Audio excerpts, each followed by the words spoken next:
Game Master Tips, number 14. Campaign Building with Jay Gray. Hey, what's up, man? How you doing? Howdy. Yeah, Well, so it has been a week, but a good week. yeah, I know you've been super busy over there at our Talsorian. Uh, the Just a little bit. yeah. Well, I see like not just Red finishing up and obviously everything going to print and you have all the distribution, all the business side of things now that you're done with editorial and layout, but I also see, you know, Mike just did that interview today, and I know you guys have every Friday you're releasing cool press about it. So like it's just seems like you're revving up, even though it seems like that was ending. It seems like there's even more. That's awesome.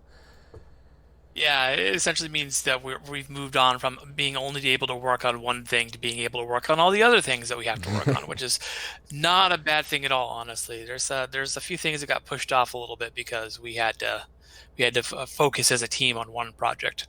Yeah, makes sense. So yeah, this series is all about game master tips. This one in particular is about your process of campaign building. And but before we get into hmm that, though, like I said, I would like to just, you take a few minutes, just to kind of explain your background and history, like from a kid, your first role playing game or whatever, up until now, as far as being a player or game master or experiences with role playing games. Sure. Grew up in a small town that was somehow big enough to have a comic shop, so I was a comic nerd. And one day up on the wall, there was, show my age here, there was a copy of the Marvel Superheroes role-playing game. I believe the basic set, it was a box set from TSR back when there was a TSR. I was like, oh, well, I can spend my $20 on comic books, or I can spend my $20 on this game that tells me I'll be able to make my own superheroes. And I did. Uh, and it was all from there. The concept of role playing games was very intriguing. I didn't get to play for like 5 years anything until uh, when I was 18 and the Timothy Zahn books came out for Star Wars, and suddenly everyone was interested in Star Wars again. And so some friends who were also not generally gamers in the first place, but really into Star Wars said, "Oh, let's play this Star Wars game you have," because I had the Old West End D6 version. And from there, I went off to college, and at college there was a gaming club, and I was in half a session of Champions before I quit because it was horrible. Not Champions. Champions is a fine system, but the game itself was uh, very interested in the mechanics and not very interested in the gaming, the role playing. And World of Darkness came along, and everyone played that, and I think I played nothing but Vampire and Mage for half a decade. Uh, and then after that, we branched out. And more often than not, the way that my group tended to work was I was the game master. Other people were occasionally, and that was very cool. But more often than not, it fell to me. I, in truth, make a horrible player because I have a new character concept at just about every other session, and so the game master doesn't have time to build anything with me before I'm like, oh, I'm getting kind of bored of this. Yeah. I have a new idea. Yeah, spoken like a true game master, you know? Yeah. Yeah, years and years and years later, uh, I got into Pathfinder, and for a while, Paizo, the company that publishes Pathfinder, was running what they call a superstar contest, where every year they would do a kind of like a, a battle royale where people would enter, and it would start with round one, and everyone would give a magic item. Enter a magic item, and then everyone would vote on it, the general Nice. public, and anyone who made it through got to the next round. And the idea is, if you made it to the finals, you got a contract. I didn't even get past the first round, but it got me interested enough. And there was at the time, and it still is, but it's much less so now that 5E's out. There was a robust third-party Pathfinder publishing system where a lot of people own small publishers, because these days to publish a role-playing game or role-playing game product, all you really need is a computer, internet access, and gumption. And so I got into third-party role-playing publishing, and from there branched out from Pathfinder to other systems. And specifically, the company I worked for sometimes called Fat Goblin Games got the Castle Falkenstein license from Artel Zorian, mostly because I said, "Hey, if you get this license, I'll work on it for free." Um, unfortunately, the owner of the company didn't hold me to that. I should note that Falcon Scene is my favorite game. Oh, Uh, and uh, but I made several products for that. I was pretty much the only person working on the line, which was almost by design. I just loved working on it so much, and that got me in the eyesights of the Mike Pondsmith and Lisa Pondsmith and Cody Pondsmith. And a few years later, they decided they needed someone to handle online stuff, and that was me. that's awesome. I'm glad we finally got to talk about you a bit. You know, every time we do an interview or a panel or you know, there's videos that you're involved with, it's always, you know, well, I guess doing your job and supporting the company that you're with, and it's awesome, you know. Oh But yeah, we never hear about you, and it that was pretty cool. One thing that surprises me is like, you know, you didn't get your start with D&D. A lot of people, you know, that's like the classic. They I start with that. yeah. That's crazy. You started with Marvel and went through, you know, the process and ended up, you know, trying Pathfinder and stuff. But you never really got into D&D, or later on did you try it or? In junior high school, I think I played one half a session just for fun with a friend out of the basic box. He happened to own it. We played around with it, but it never went anywhere. Years later, I got into a 3.5 game. Um, and I briefly played in a 4 game, and I've done some 5e with my kids because it's a really relatively easy system to get into, and it's what they're playing because the local library runs D&D games, which my daughter is playing in right now. Oh, that's It's pretty cool. crazy. They're doing it. Oh yeah, no, yeah. A lot of libraries, several libraries in the area, do it as part of their teen program. I had no idea that that was going on, and like, wow, look how far that's come from, like, you know, the game of Yeah. Satan and stuff, obviously, and we know that that's all changed. But now it's even in libraries for teen programs and stuff or whatever. That's incredible. Oh yeah, RTG has a program to donate books to libraries who ask for them, actually. That's really cool. So yeah, it's pretty exciting. Books we get requests from after school clubs from schools. Schools have role playing clubs, so it's pretty cool. We're pretty psyched about it. It's come a long way. Um, a lot of well, the nice thing is a lot of teachers, a lot of educators, a lot of librarians are our age, Right, and right. so they grew up in a different time period, and now they played when they were kids, and they realize it's a great way to engage kids' imaginations, but be also a good learning tool. Um, Hmm. there's a lot of research, for example, into the use of role-playing games as a form of therapy, Hmm. which is nice. A way to step outside yourself and play out scenarios and deal with emotions that you would normally deal with. And so, and actually, some of the Pathfinder stuff I did was educationally based. I wrote an entire adventure where a group of kids help out a beehive that's been captured by a goblin. They Oh, shrink down and they infiltrate the hive and they defeat the goblin and free the bees. And along the way, they learn about bees and what they do and how they make honey and how they build their hives and their behaviors. that's awesome. That's that's what a great idea. That's really cool. What's your what's your current game now? Like, you know, I get where you started in the process of going through. Obviously, you GM all the Mhm. time, but what's your current passion with GMing and playing? You know.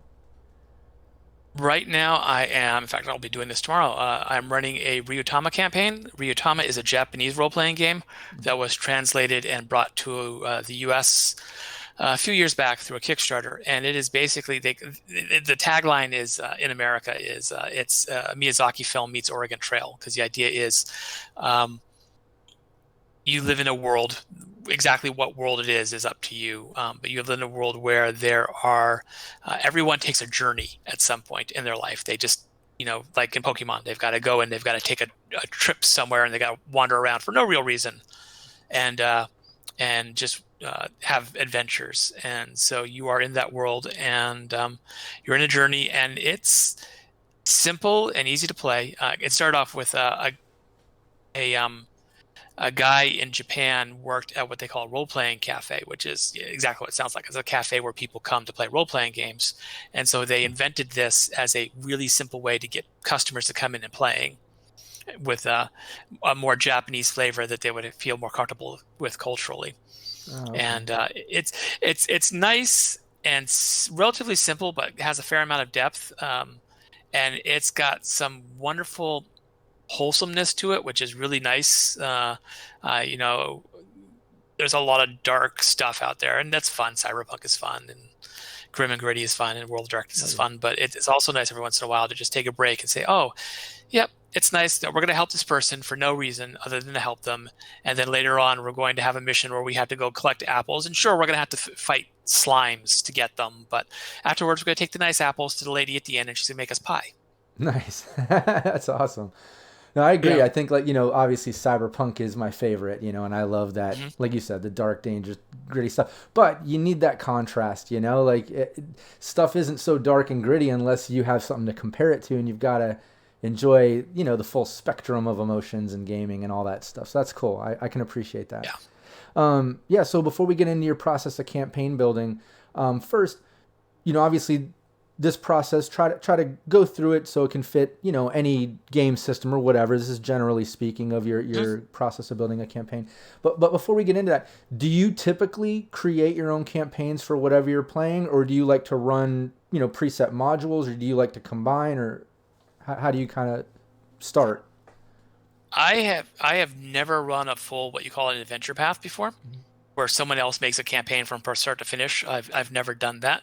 I will run modules all the time, where I will take an idea, a module, whatever it is, and I will adapt it to whatever campaign I'm running.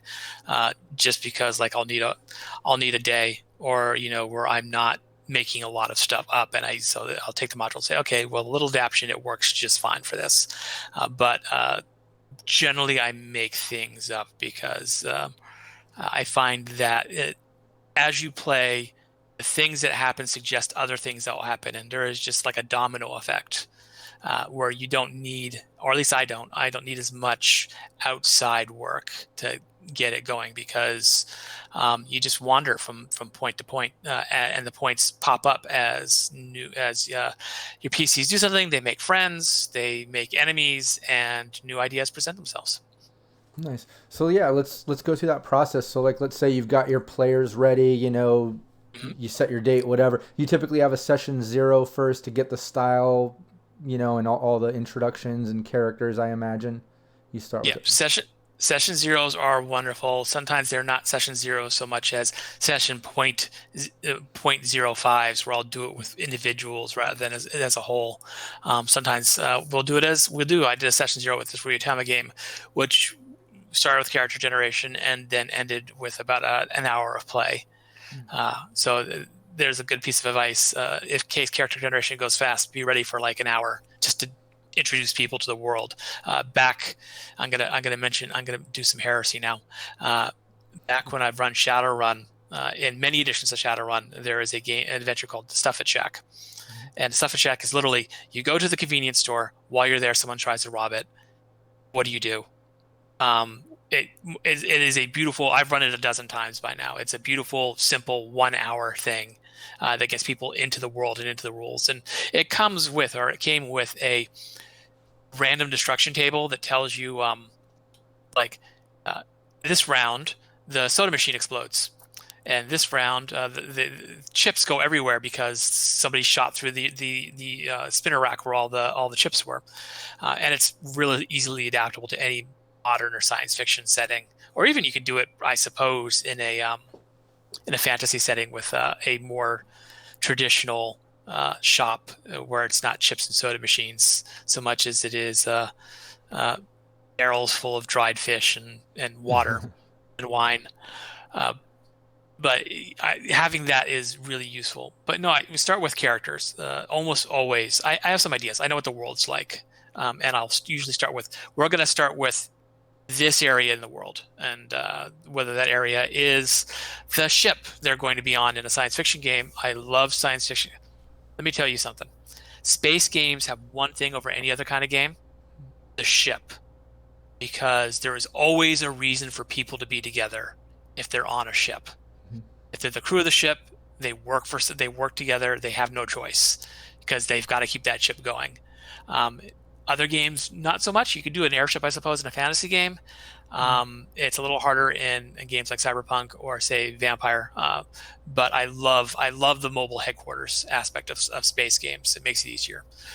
In Yeah, a it kind fantasy of game, I'll yeah, it say kind of puts the players already like in this thing they Yeah. can't escape from necessarily or whatever. But yeah, it puts them in this little Right. mini world within the world already. You know, that's And it cool. defines things nicely because you can say, okay, someone needs to be the pilot, someone needs to be the navigator, someone needs to be the person that does the weapons, someone needs to, depending on what kind of game. Traveler has a dozen positions, whereas Star Wars you can run a ship with one person, but it helps you get crew positions and you know right away what people are doing. Uh, Leverage from Margaret Weiss Gaines, which is unfortunately no longer in production, which is based on the television series, did the same thing. Someone played the hacker, someone played the mastermind, someone played the thief, someone played the con artist, and as a result, they were sort of like character classes, but they formed this cohesive whole because they were a organic crew, and that helps a lot too. With a session zero, is talking about yes, this is your character, but how will your character work as a group? And that's, I think, something people forget a lot of times when they're doing something like this, is they'll talk about the characters, but the group is a character too. And Oh you've got yeah. to talk about the parts of it. Just like if I were making a cyberpunk character, I would take into consideration, well, this character is made up of skills and stats and cyberware, and I've got to think about how each part works with the whole.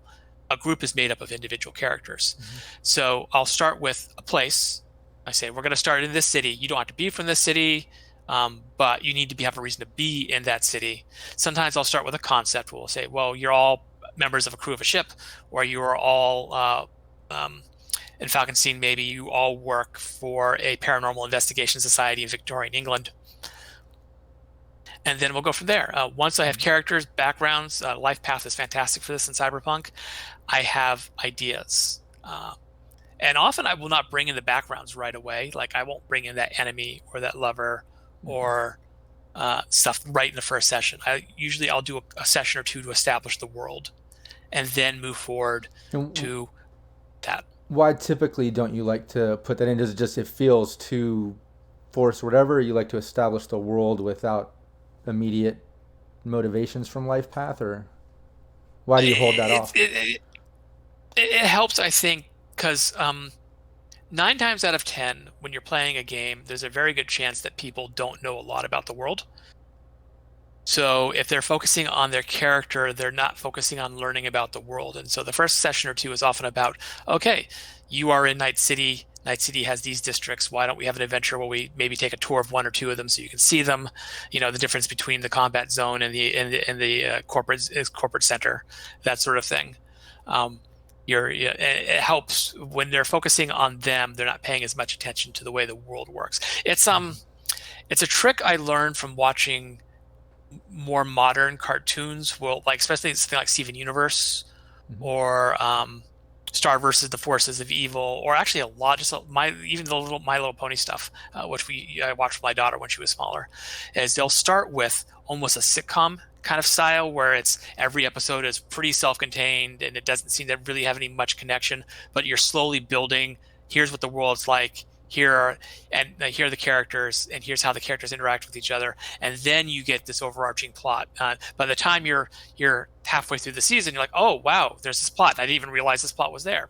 And there is the other trick too: is if you focus on putting in a character's backstory, you're not focusing as much on why are these characters together and how are they building themselves up as a team.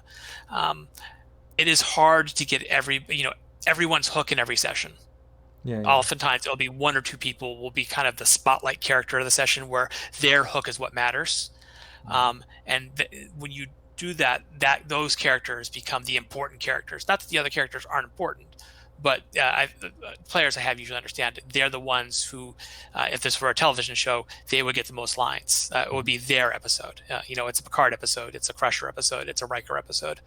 Um, and in the first couple of sessions, I want it to be about the place and I want it to be about them together as opposed to them as individuals. Yeah, that's great. Because if you don't build a team very quickly, it falls apart in my experience very quickly. Yeah, no, and I love that as like a great tip to get started is, not diving right into a life path for motivations and things like that. Like you said, let's allow focus on, the team itself, how they know each other and how they are in the world before they start putting Mhm. focus on their individual things. I think that's great, and it kind of they find cohesion and it puts them all together. They really get a feel for the world, and then you can kind of get them into what's up. And like you said, sometimes by that time it's like they're already getting into what the campaign or the plot is happening, but they've been so focused on the team and the world that they haven't even noticed, and it kind of organically, naturally feels like it's happening. I think that's great.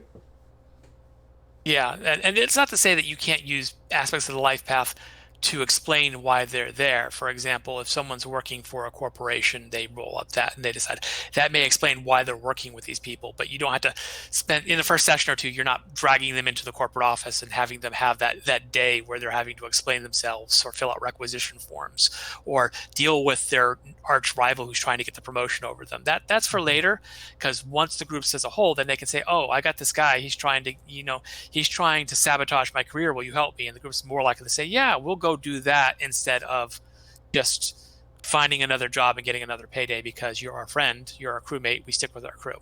Yeah, no, I think that's great. So yeah, once you have that together, and you've kind of gotten through the first couple sessions, the players are they're role playing to the point you feel like they know how they all fit in, they understand the world, everything is going well with your plan with that. Now you're into like session 3 or whatever. How do you kind of build your campaign? And I imagine you kind of already lay out kind of what you're going to do, so when you get there you kind of have your direction or whatever, or maybe not, I don't know, but yeah, take me there. Sometimes I do. Sometimes I do. Depends on whether I can think of something overarching. It's in the Ryotama game I'm in, for example, the characters are a baker, a farmer, a merchant, a healer, and a minstrel. And it starts with them all going on their journey, and they all meet in this coastal town, and they decide to journey together because it's safer than journeying alone. It was a little contrived that they just decided to work on it, but they did it on their own. I didn't have to push them. I just said, you run into each other. I gave them reasons they ran into each other, and they said, "Oh, well, why don't we journey together?" And that was great. Um, and as just a little nugget, I threw in that when they got back from gathering apples, which is their first job was to go gather apples, uh, there's a notice on the big board in the town center where that there is going to be a baking competition in one of the cities. And the baker's like, "Oh, well, then I should go to that." And they have to go get this monster part, this monster part, and this monster part because it's baking with monster parts, uh, you know. Yeah. And and so they decide that what they're going to do, and I threw it out there just as a thing. I wasn't really expecting them to take it, but it became the main plot with them moving forward, looking for the three ingredients they needed. That grew organically.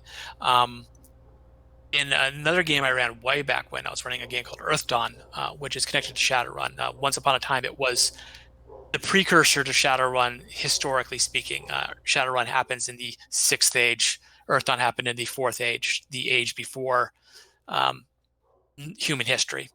And in that particular game, there was, at the first there was a seasonal plot line where the characters wake up in this place and they have to figure out why they're there, um, and they have to figure out how they got transported there, and it is just a whole lot. And there was always the plot line where they would have to retrieve the keys, one for each of the gods, to attach into this magical heart talisman that when all the keys were assembled and attached to the heart, everybody would get one wish. And that was the plot line from the very beginning. And that worked out well. So sometimes it's organic, sometimes it is pre planned. It really all depends on how much energy I have and whether I have an idea or not. Yeah. Uh, Sometimes it starts off pre planned and ends up changing because the group goes in a completely different direction. Being flexible is a beautiful thing for Game Master. Yeah, and to kind of be flexible, are there certain things that you do, in anticipation for curveballs? Like, I know when I'm laying out a campaign, I might have my plot and key points and end result or whatever, and I'll intertwine motivations. It's there.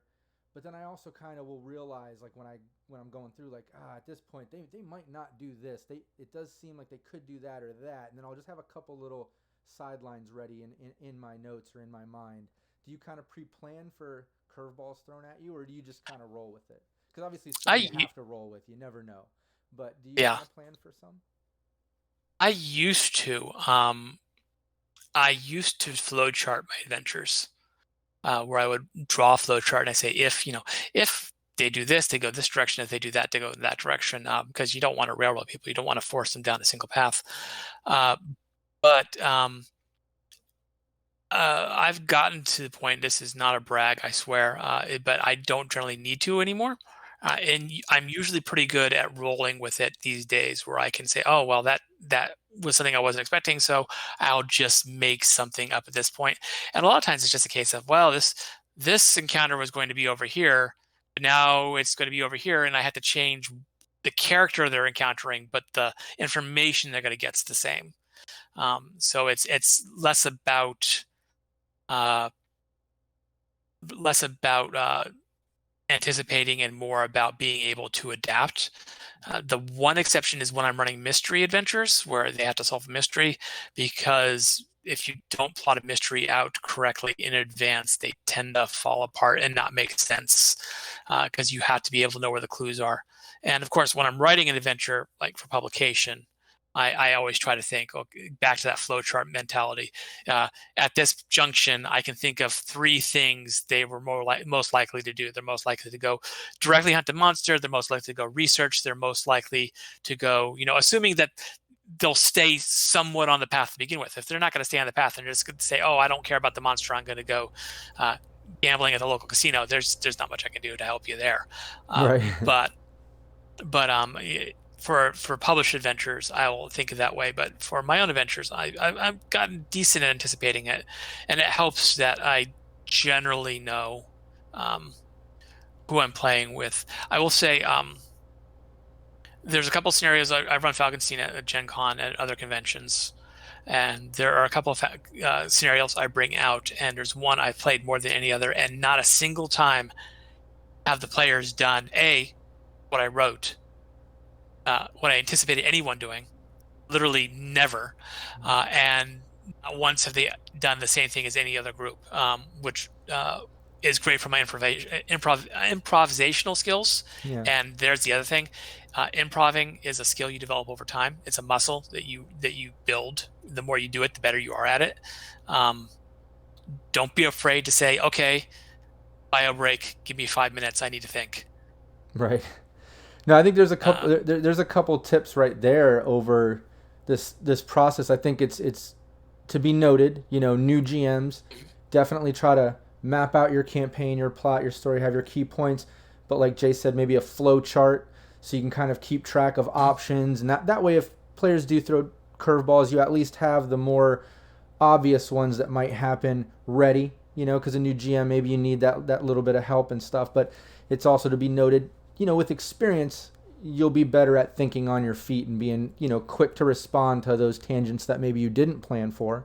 And like you said, uh, improv skills. If you have improvisational skills, you can kind of pull off some of those things a little better because, let's face it, whatever they throw at you, you've got to quickly build that world around that scene, which isn't just where they're going, but it's the NPCs, the attitudes, the responses to maybe their plans, and all of a sudden you're not on that main, plot or campaign you were planning. So I think, you know, don't get frustrated as a new GM if some of those things are sticky, because you might have to learn that over time and get that experience. So don't be scared to say, okay, no problem, let's do that. Give me 5 minutes. And then, take your notes and stuff. And you'll kind of find if you do that, the players will probably start chatting with themselves about their plans and what they're going to do. And that'll give you a little time to kind of plan out what you're doing and maybe listen into some of that so you can kind of anticipate options. Steal it. Yeah, there you go. Yeah, some of the best ideas come from this.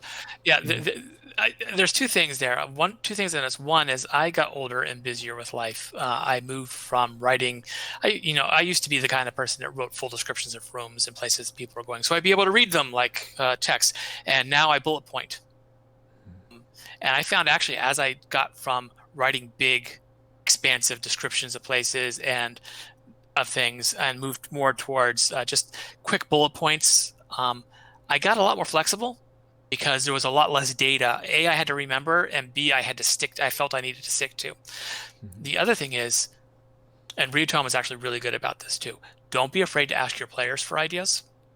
It sounds counterintuitive. You're the GM. You're supposed to be in charge. You're the one that's telling the story. But it's a collaborative process. Um, as an example, the baker goes eventually gets to the place where she has to enter the baking contest, and she goes to sign up for the contest. She's sitting down. They're going to interview her first because they're only taking so many contestants. It's a ripoff of the the Great British Bake Off. I'm literally ripping it right out of there. And there's the other thing: steal, steal, and steal some Yeah. more. And she's sitting there waiting for her interview with the host to determine whether or not she's going to be selected. Of course she is. There's no plot if she's not, but we build the anticipation. I say the door opens, someone walks out, and I look at the player and I say, "What is your rival like? Tell me about them." And they give me a better background than I would about this character. That we learn more about her character, what she has to make up. We learn more about this rival. I get some great ideas for how to use this rival in adventure, and it's the same kind of thing. Um, yes, younger or less experienced players or players who are very much into min-maxing may take advantage of the, well, you tell me what happens, or you tell me about this place, or you tell me about this character, to give themselves advantages like, oh, this is my sensei, the 30th Dwan Master Black Belt, Right. who is going to accompany us on all our missions now. You're always free to veto that, but I think you're going to find that after a while, most players will get into the storytelling aspect and will enjoy sharing a little bit of control with you to help create the scenario. It takes a lot of pressure off you, and it gives you some really good ideas that you wouldn't have thought of because you're outside your own head that way.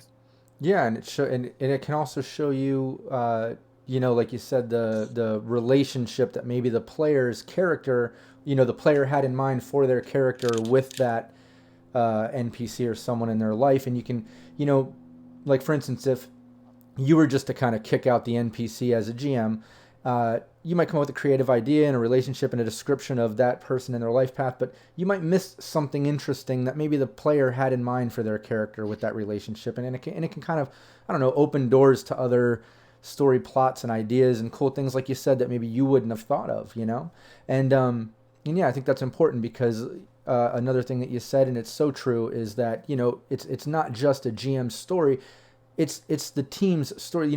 Everybody, it's the GM, the players, everybody is collaborating to create this story within this world. Like, yes, as a GM, you're creating the world and the sessions, the campaigns, the plots, and you're controlling the environments or whatever in the story. But it's definitely collaborative. You have to keep in mind and take into account all the characters and players' intentions and wishes and what they're trying to do. And I think that's a great point too. Yeah. Yeah, it's uh,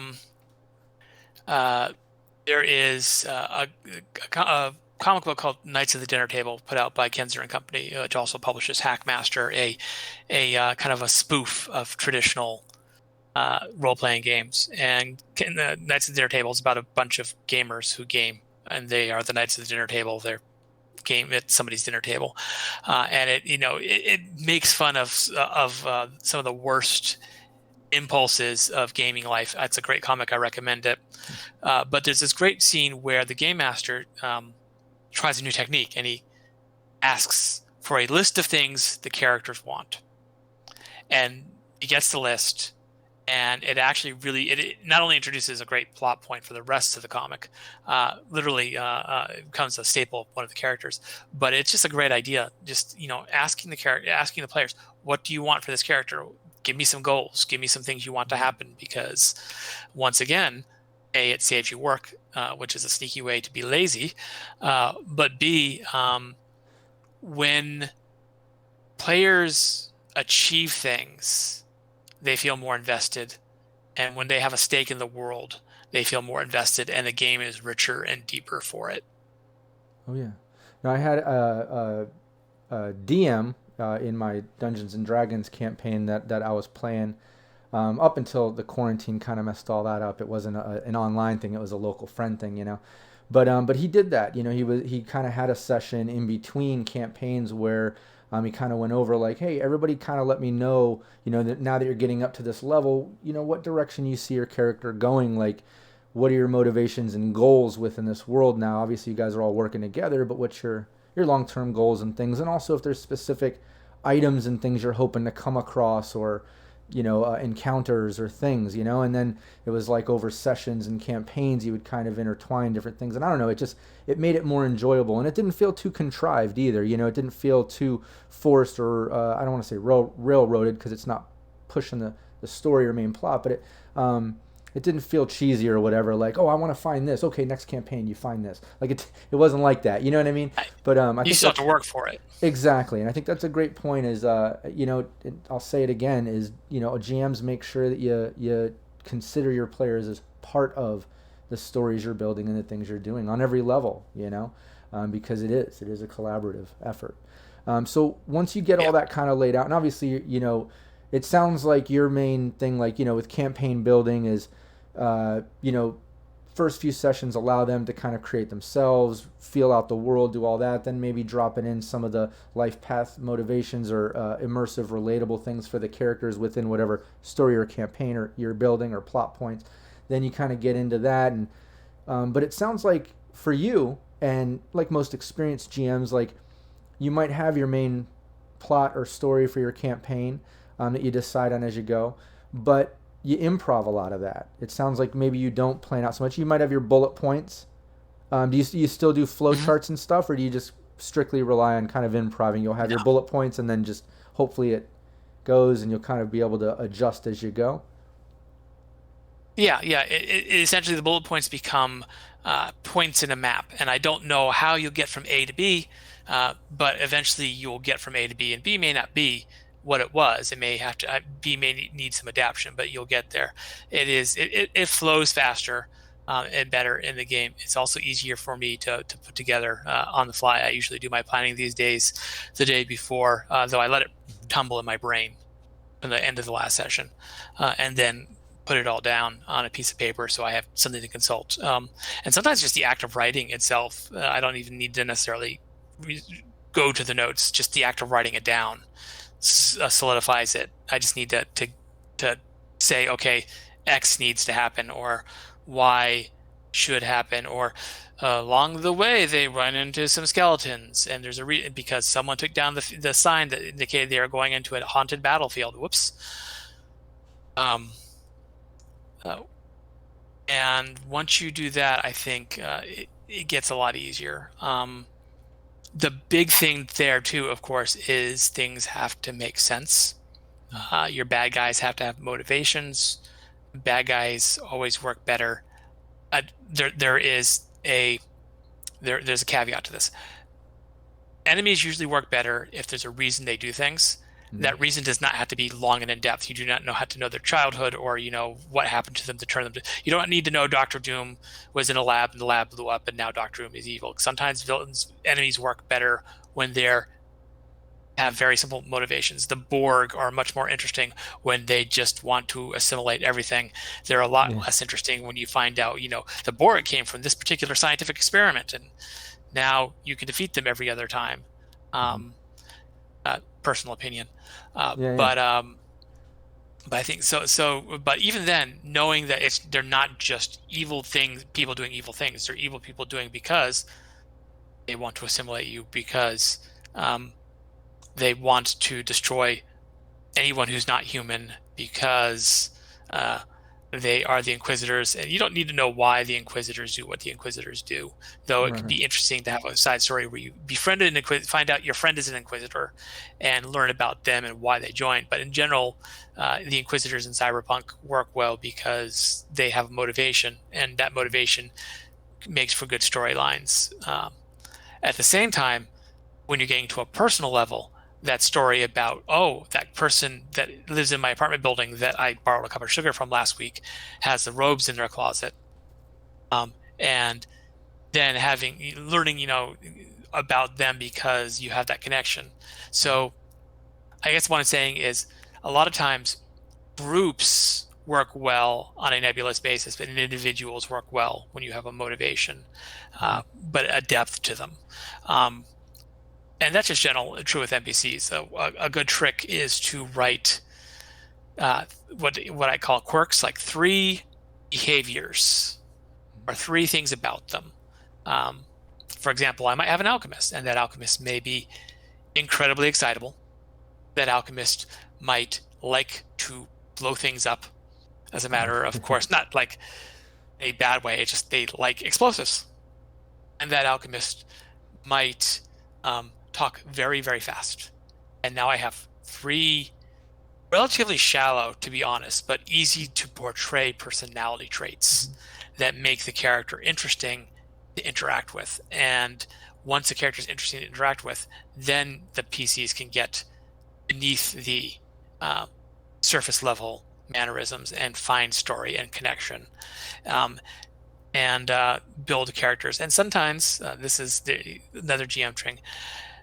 At some point in your campaign, you're going to introduce a throwaway campaign character, like the waiter at the local restaurant, or the gang member who.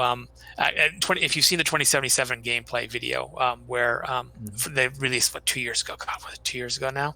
Yeah. Where V goes into the Maelstrom. Spoilers. V goes into the Maelstrom's hideout, and this one gang member offers her drugs, and she takes it. And that character was a throwaway character. That character was meant to be there, say a few lines, and probably die. Yeah. And that character was probably the most popular character to come out of that gameplay video. That's going to happen to you. You're going to have some throwaway character you didn't mean to be there, and you're going to make the mistake of giving them a name, or they're going to ask for the name. You're going to make one up on the spot, and your characters are going to be, your players will be so enamored with that NPC that that NPC is going to become a bigger part of your campaign. So be Oh prepared for yeah. that. Yeah, I think the tips right here that I really like that you just went over were, you know, it's definitely an experienced GM sort of thing, and I totally can relate to like lack of time and kind of like tumbling around the main points and the ideas after the session, and then maybe like us falling asleep nights for the next week or whatever here and there you come up with ideas, but then it's like the day before I'm like, oh shit, let me do my bullet points, let me make sure I write all these stats down so when it comes time to roll or they interact, but I think it's definitely advanced to just roll with it. Have your main bullet points of your campaign, your plot, your story, your end result, and then be ready to move them and just roll with wherever those points need to go to have the story make sense. Because the players, it's an open world, they could go anywhere. But keeping in mind that as you move those points around, um, you need to at least have some type of reason for these enemies, these NPCs, these things, no matter where these get moved. That's maybe something to keep in mind. Like, be able to roll with wherever it goes and you're pulling those points to, but also kind of know, like, okay, well, if they're going to this point of the mission or they're trying to get to this end result, the reason this enemy is going to try to stop them, I guess, would be, and you come up with these reasons that make sense. So no matter wherever they take these points, the interactions that you do, you already kind of have that backbone of why that would make sense, that these people might be friendly or these might be enemies. And then the other point that I like that you made that kind of bring NPCs to life, and within campaign or just within world building, anything, one shots, however you do it, I love this idea, and I've heard similar things to it, but coming up with those three sort of characteristics or things that make that NPC memorable or that stand out, whether it be a limp, a lisp, an accent, a certain quirk, they always have to smoke a cigar, whatever it is that you make that bring that character to life. I love that, coming up with like three things for each NPC. I think that's a great thing for GMs. Make those notes, because that brings it to life. It totally does. And then you're not stuck, at just the drop of a hat trying to come up with those things to bring those NPCs to life. Not that that's going to happen, because that's another thing that you mentioned, and it's so true that you might come up with those other, like, I don't know, secondary NPCs or just like you said, throwaway characters, not that you didn't even think they're going to interact with, but all of a sudden they're like, you know what, let me run over and talk to that waitress that walked by, and you're like, wait, okay, yeah, her name is, and you're thinking you got to be ready for that, and that's definitely something. More experienced GMs, I think, can kind of just roll with as those curveballs get thrown at you. You can catch them and just keep going. But lesser experienced GMs, just kind of be prepared for that. Maybe like even if you have throwaway characters, if you have the time, go back and just rethink. Like, okay, I know that's a throwaway, but just in case, like this will be their name, and they'll kind of be into that sort of stuff if I have to go there. Like Yeah. Yeah. maybe as a new GM, don't make any throwaway characters because you never know. And then as you get a little more experienced, you can kind of gauge how it goes. Yeah, a good trick there is don't be afraid to steal. Um, you have seen in your life hundreds, if not thousands, of hours of television and movies with plenty of characters that you can basically say, oh, This is basically Reverend Shepherd Book from Firefly, um, and that is sitting in the corner, and suddenly the character is talking, might not be talking about things, and a nice little bit of slow drawl, simple, calm, peaceful. It'll come to you, and they may recognize it, but chances are they won't. Change a Right. couple of details, and you get them pretty fast. And you know the characters. If you've watched a series all the way through, you've watched a character for dozens and dozens of hours, and you're not going to necessarily mimic them perfectly, but you'll get enough that you can get them on the spot. Oh yeah, no, and that's a great tip because there's so many resources for, gaming, whether it's Cyberpunk or D&D or whatever. You can reference plenty of movies and series and TV shows to kind of quickly pull characteristics or characters from and just make it a slightly different. And there you got an NPC to quickly work with. Like that's definitely a great thing. I mean, all GMs steal ideas and things, anyways, creating. But that's a great tip for new GMs to really keep in mind. Like, you can always do that on the fly. Like, all of a sudden, a throwaway character has to become a main character. You have to quickly kind of give them some depth. Think of a series or movie or something, grab character that makes sense to drop that. That's how they are. You know what I mean? I think that's Yeah, great. Yeah. yeah, it's pretty good, and you can do it, and don't be afraid. The greats do it. There's a book called Tales from the Forlorn Hope that came out for Cyberpunk 2020. Great book, and every single plot in that is pulled from a movie or a television show of some kind. There are two female characters in it who are basically the dirty pair from anime. Uh, Nice. yeah, it's just one of those things. We all do it. There's a reason why the AVs in Cyberpunk look the way they do, and that's because they look like that in Blade Runner. So it's one of those things where Mike steals, we steal, everyone steals, and if you're gonna steal from the best. Yeah, exactly. And it's kind of the bigger world building if you think about it, because whether you're playing, D&D 5e or Cyberpunk 2020 or Red or Star Wars or well, Star Wars is definitely more specific to Star Wars, but whether you're playing any of these other genres, you can easily grab into any one of the big, it is a genre before a game or a movie or a thing. It's all within the same thing. So, for instance, if you're playing Cyberpunk, whether Red 2020, whatever it is, there's a whole genre and world out there of film and TV and fashion and things you can pull from, and like just don't be Mhm. scared to do it. It's not like you said, it's stealing, but it really isn't if you think about it, because it's really just kind of all part of the same world. You're just kind of manipulating that idea to fit within your own. But yeah, I think it's not something to be scared of. New GMs, make note of that. You can easily grab ideas and manipulate for your own. They're out Yeah, there. yeah, Any other, it is, and I was gonna say any other tips like, I think this is we went over plenty of stuff for like, establishing the world and the team and dealing with NPCs, moving the bullet points, kind of improving, pulling from other resources to help your ideas and deal with those quick changing improv moments that you might have as a GM. Is there any other tips or things that we didn't go over within those processes?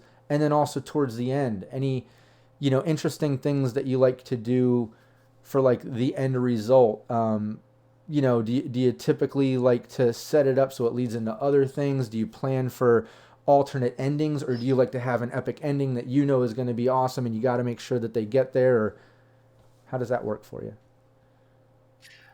see, it again depends. A lot of times, what I'll do is I'll set up the end scenario, but not the end result.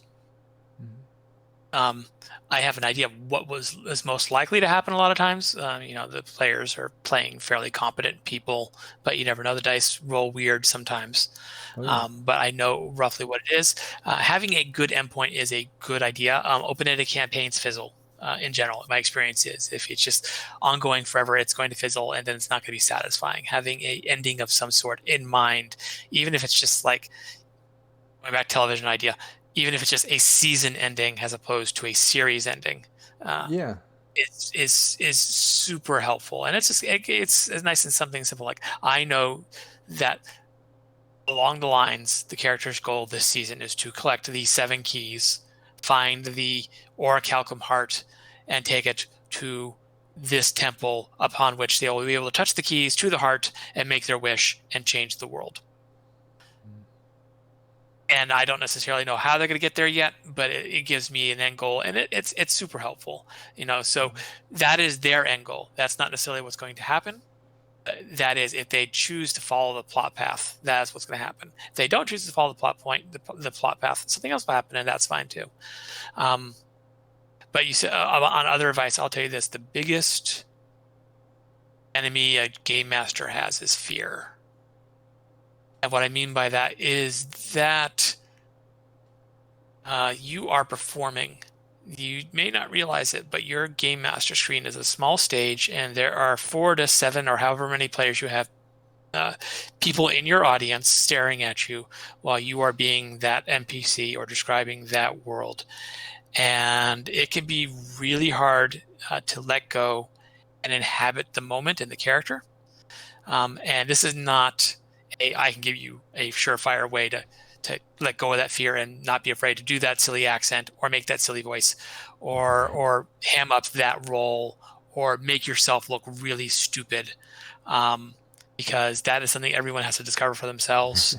But I think if you're aware that what's holding you back from doing it is not it is fear, then you're going to have an easier time realizing it. Once you identify a problem, it's easier for you to start to find solutions. And in general, yeah, you'll get made fun for making that stupid voice or playing that stupid character, but it'll be in a hopefully, if you have a good group, a friendly teasing sort of, oh, that was stupid, but it was awesome at the same time Yeah, kind of yeah. way. It'll be more Uh, laughing with you than at you. It yes, really will. Like, yes, you enjoy that. It's really cool when, game masters and dungeon masters and whatever, when you have that, it definitely adds to the game. It gives it a little bit of spice. And like you said, they might laugh or be like, oh my God, that's so dumb or whatever. But it's like it's with you. You know what I mean? Keep yeah, that in mind. Like, players appreciate that. And it's so true. It is fear, that keeps a lot of game masters from really crossing that line, because a lot can yeah, do the rules, describe things, and then play and recite what's being said. But to, I don't know, give it a little bit of spice or sound effects or like try an accent or a weird voice or something. It can be a little bit, scary at first. But once you get into it, like you said, don't be scared to look stupid. Like if you can just kind of yeah. just have fun with it and know that it's goofy and it's supposed to be feeling that way at first, but just go for it. And like before you know it, like you'll just be doing it and players will appreciate it, and they'll start doing it too. Sometimes like you'll find that if you start letting loose, the players will as well. All of a sudden they'll give a little more spice to their character and things they're saying and doing. I noticed that. Yeah. Yeah, it's like you as a group you're giving each other permission to be not you, or to act, and getting past that self-consciousness is a big step. Oh, it's so true. That is so But true. doing once you do it, it gets easier. Yeah, yeah, exactly. And not just easier, but more enjoyable. And I think, like you just tapped in, it's always hard at first, and everybody, is always kind of, I feel like, at least with newer players, experienced players and gyms, like it seems like you can kind of get right into it, especially if you're friends with everybody already, because you feel more comfortable with people but in this day and age, especially like getting online, finding new players, new GMs, you're interact, nice to meet you, let's play, I love this game, like it can be a little bit nervous at first, but GMs out there, take note. Like, usually everyone wants to have that. They want to have more fun and let loose and stuff. They're just waiting for someone else to do it. So just dive into it and see what happens. I guarantee, like 99.9% of the time, if not 100% of the time, people are going to laugh. They're going to have fun with it. And then they're going to start getting into it more too. Yeah, and Totally. you get some people who just they can't the just they can't get past, and that's okay too. I had a game once where I had a character. I gave them this character. It's a good character, and they did almost nothing. They just kind of sat back, and when they were asked to do something, they did something, and I was convinced they had a terrible time. It's Mm. like if they were not, and then I talked to them later, and I was like, I'm sorry, I wasn't able to make this game more fun for you because I felt personally responsible. They said, no, I had a blast. Yeah. That was just they that was how they did it, and that's cool too. Yeah. Um, Yeah. so if they don't, it's cool. But you're right. Most of the time, after a while, they'll learn to inhabit their characters. And if their character happens to be the quiet, shy type who only does things when they're asked to do it, that's awesome. Yeah, and it's true. You reminded me of the fact that I had a player that was kind of shy too. Well, I've had a couple over the years and times playing, but they were kind of shy at first, and then they kind of got into it once I was a little more open with it. And then I've also had ones like you described, like they're just kind of shy. They don't play like that, but they still enjoyed other people playing like that because they still want to enjoy that and be part of it, but just because they don't play like that. So that's another thing to keep in mind too. But definitely, as a GM, don't be scared to initiate that. It's almost kind of your job in a way. So definitely give it your all and don't be scared. Don't let fear hold you back because that's usually what it is, like Jay said. Yeah. Yeah. Any last tips or anything that we need to mention? Anything that comes to mind? I Oh definitely no, want to cover it. that no, I think that's a good ending point. I think that's a good high point to go out on. I do too. I definitely do. And I think we went over a lot of great tips. And it was fun to kind of get into your background of gaming and stuff like that. We've never gotten a chat about that, and that was really interesting to me. I thought that was cool. Yeah, so I Awesome. Well, appreciate I'm I glad you did. appreciate I'm glad that. you like that. I think it's relatively mundane, but that's okay. Yeah, yeah. Well, because it's you, but Everyone thinks their own life story. Yeah. yeah, but see, I enjoy that. Like, even all the different GMs that I work with, and I just everyone has a different story and different side of it, and I love that stuff. So I love hearing about it. Like, I would never would have thought, that you didn't start with like D&D and then work your way through. A lot of people did, but everybody's story is different, and it's always interesting to me. I like that stuff. But yeah, I appreciate you Yeah. joining me and getting a little bit personal like that, and then getting into the GM tips. That was really cool, and there was a lot of good points made. Game Masters, if you're listening and you found something useful, please like and share. Check out the links in the description. Definitely show support to our Talsorian Games. The guys there are doing some great things with not just Cyberpunk, but a lot of other game things going on, Witcher and whatnot. But the video games coming out, there's going to be a lot of hype. But yeah, anyways, let's not get into another tangent. Thanks so much for joining me, everybody Yeah. tuning in. And I'm sure we'll have other videos and things where we can go on other tangents. But yeah, thanks so much. Take care.